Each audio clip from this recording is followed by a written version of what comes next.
Hello once again, witchy people. This is not a halo over my head, it's just I quite like the halo. If I go over this side of it, it looks like I've got a horn sticking out. Anyway, another hashtag. This one I've been meaning to do for a while and I just haven't got round to it because life. And yeah, life, really. So it's the hashtag Tradwitch tag by Polish Folk Witch. I haven't really watched much of anyone else's because that's kind of like the way I like to do things. I don't watch other people's because I don't want to be influenced by what they say. So, easily led? Ah, yes. Okay, so I'm going to dive straight in. Question 1, and it's 10 questions. Question 1, what kind of craft do you practice, i.e. folk magic, traditional witchcraft, wicca, modern witchcraft, ceremonial, magic, eclectic, occultism, etc.? I'm probably etc. Okay, so I am a hedge witch, to all intents and purposes. I wouldn't say I was... It's quite funny, so it's the trad witch tag, and after learning about traditional witchcraft, I know I'm not a traditional witch. However, there are a lot of things similar, I think, between traditional witchcraft and hedge witchery. Oh, hello, Coco. Anyway, so yes, I am a hedge witch. Number 2, I'm going to put number 2 and number 3 together here. So number 2 is what paradigm, faith or philosophy forms your craft, i.e. spirit model, animism, neoplatonism, psychological approach, energy model, polytheism, etc. Because that's a really hard one to answer on its own. Question 3, what cultures is your practice rooted in? So, as I say, I'm a hedge witch, and what really moulds my faith, what I use as a model for my practice more than anything else, really is folk tales and myth and legend, and obviously hedge witchery, crossing the hedge. That's very, very important in what I do. It's why I am what I am. I wouldn't call myself I said this before, I'm not a Ray Beth hedge witch. That is not me at all. So I am very much very eclectic, but I don't follow a lot of ceremony or anything. So the old sort of, like, when I say I have myth and legend and folklore and old wives' tales as well, they are very much in English history. Some of it Scottish, and a little tiny bit Irish, quite a bit of it Welsh as well, a little bit of Italian as well. So Italian, French, because that's where all my ancestry lies. So yes, I don't, although I find trying to explain how I sort of like communicate with gods quite difficult to explain, because I don't see gods as figures, as people, as it's more a feeling and a spirit. Although I am, so it's not even polytheism, there isn't a polytheistic approach, but it's not monotheistic either. So yeah, it's quite difficult to answer that, but definitely the culture is Old English. And the other thing that I find that influences my craft, and I think it does everyone's as well, is how we base a lot of our craft on how people used to react and live within the seasons and such like, which I think we all do anyway. So question 4, how long have you been practicing, and how did it all start? I can't really say how long I've been practicing because it's been something I've done all my life, so I can't remember when. I'm sure there must have been a time when I realised, but it kind of all started, I think, having the parents and the grandparents that I had. And I mean, okay, none of them are alive anymore except for my mum. Everyone else has passed on. But all of my grandparents used to teach me a lot about growing things and harvesting things, and about folklore, local legend, that sort of thing.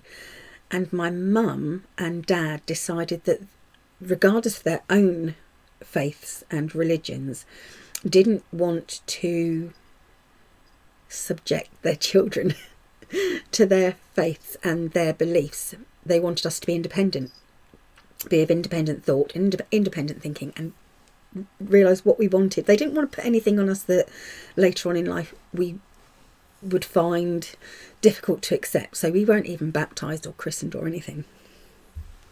And I think in some ways that was quite hard on my parents, but it kind of gave us this free, easy, hippie way of growing up, you know. So, and I've said it before, you know, I am one of those people that grew up through the 70s and 80s, and it was all like free dancing and shouting at storms and hugging trees and everything. So yes, that's how it all started, because of my parents and my grandparents. So number 5, what books or resources have you started with, and would you recommend them to others today? So the books that I start with for my personal path are folklore, a lot about hedgerow medicine is a good one, but a lot of things about folklore. And the thing is, it's not necessarily books. A lot of it is by word of mouth, things that my grandparents told me that I've had to write down and I've had to remember. And would I recommend them? Yes, I would, but I also recommend to read books outside of what you practice yourself, definitely. I mean, I have books on all sorts of different witchcraft paths, because I think it's important that you try to understand a little bit about other people and how they sort of like follow their spirituality or their faith. So yeah, mostly it is folklore and old wives' tales. Oh, there's a lot of about weather reading, how to read the weather, old country ways, that sort of thing.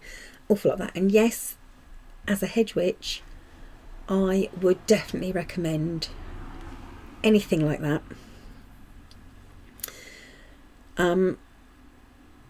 But also look into sort of like the darker kind of side.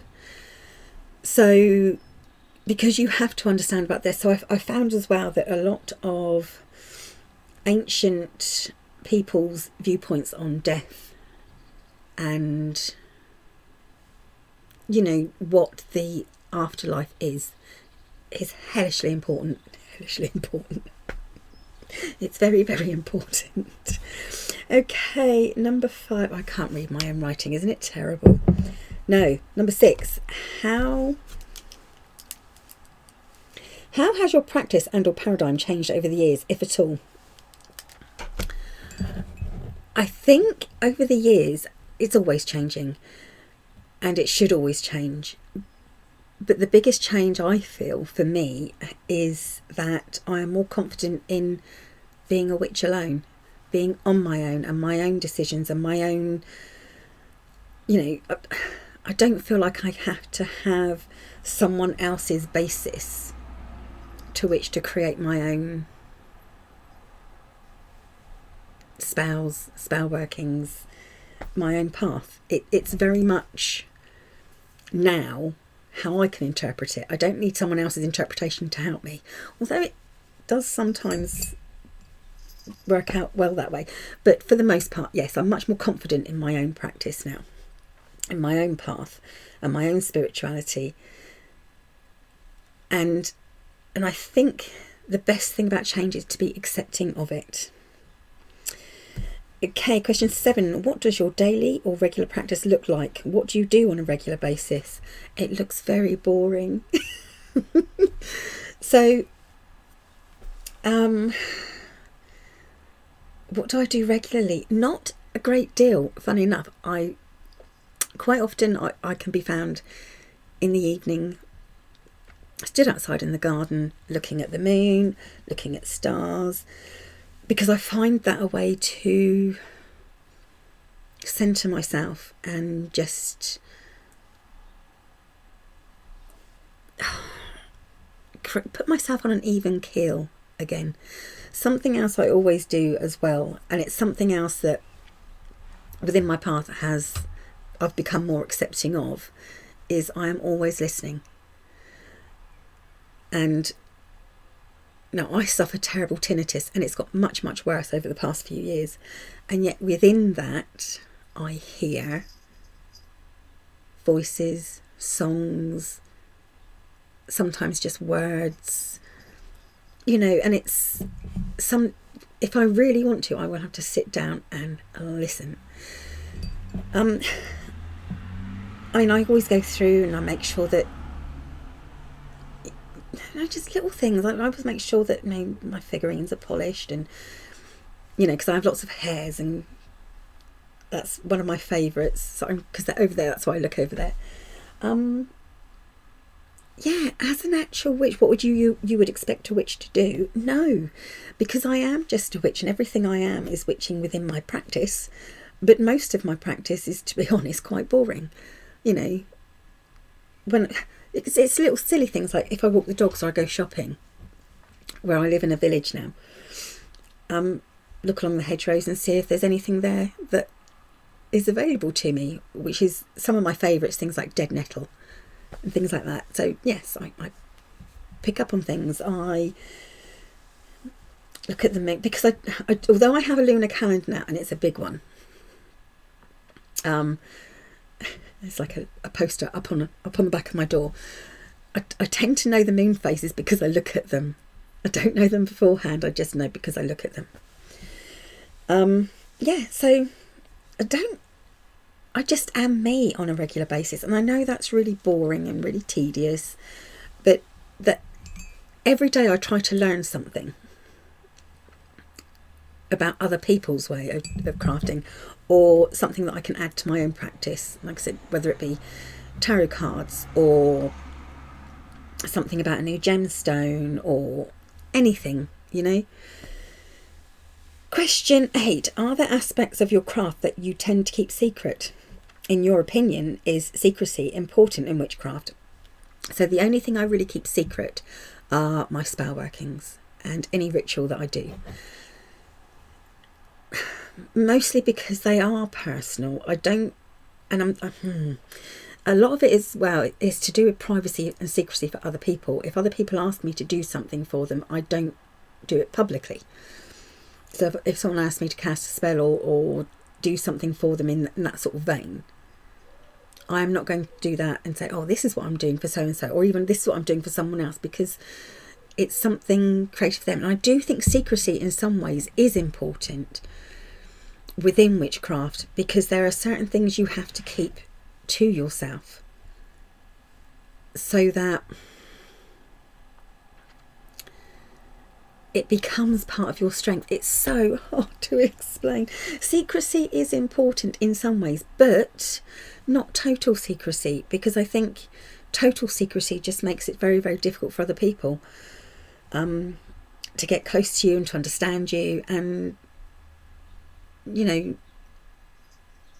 it's very difficult. And someone else might say, oh, I'm a hedge witch, and okay, the practice might be different to me, but what about if they're sort of like just deciding that's their path, or just figuring out that's part of their life, and everything was a secret? How would they find out and grow, you know, and learn about these things? So yes, secrecy is important for certain things. So my spell workings and rituals do tend to be secret.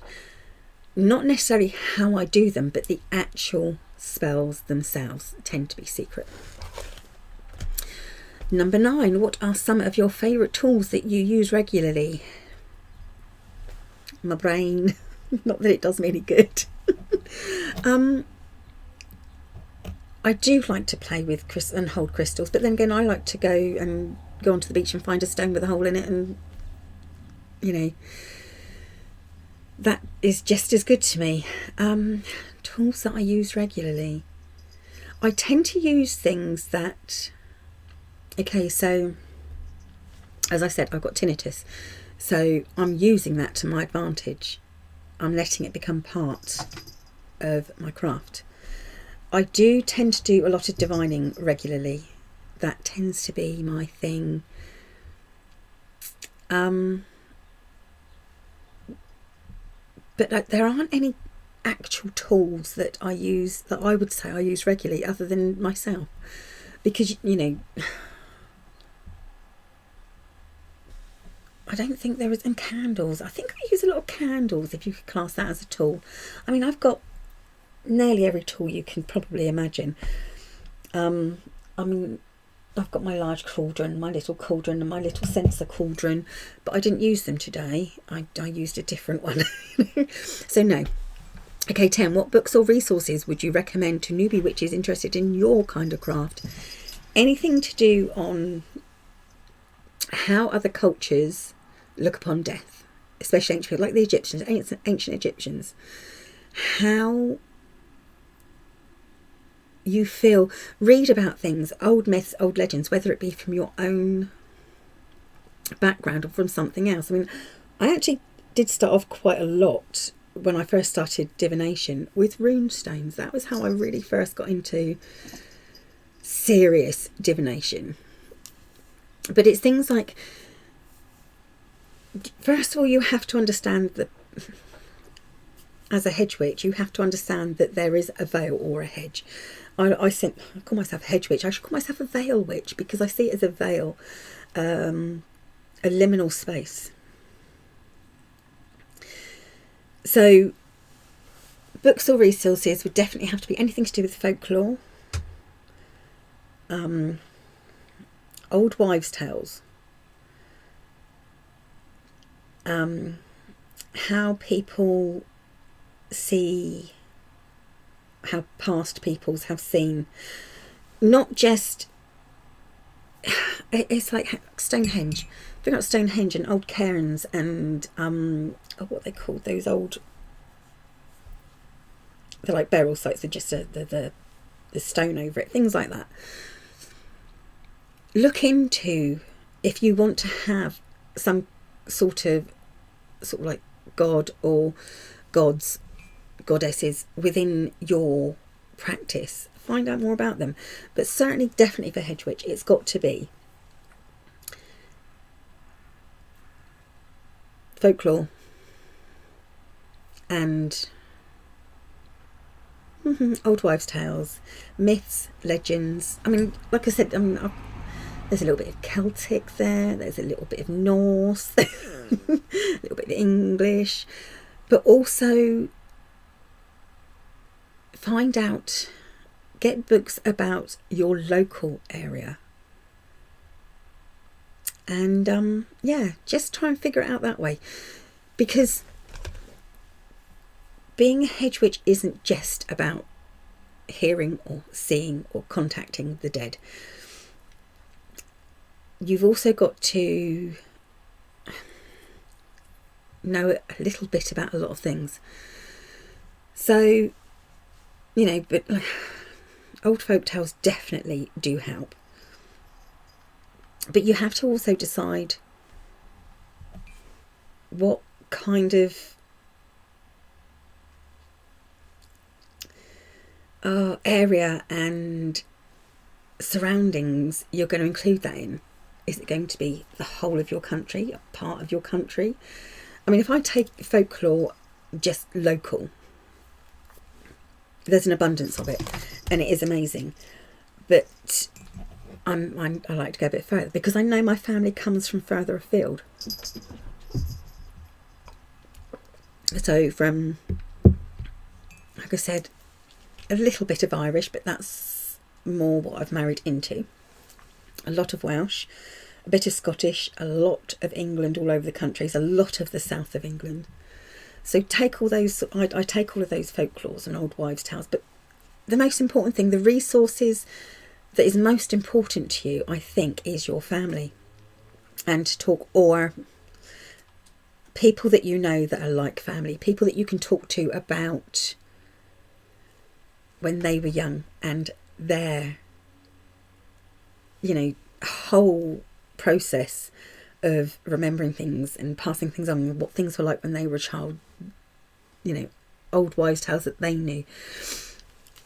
And also as a resource, it's good to know how to... You need to have some kind of resources that allow you to meditate or go into a trance-like state.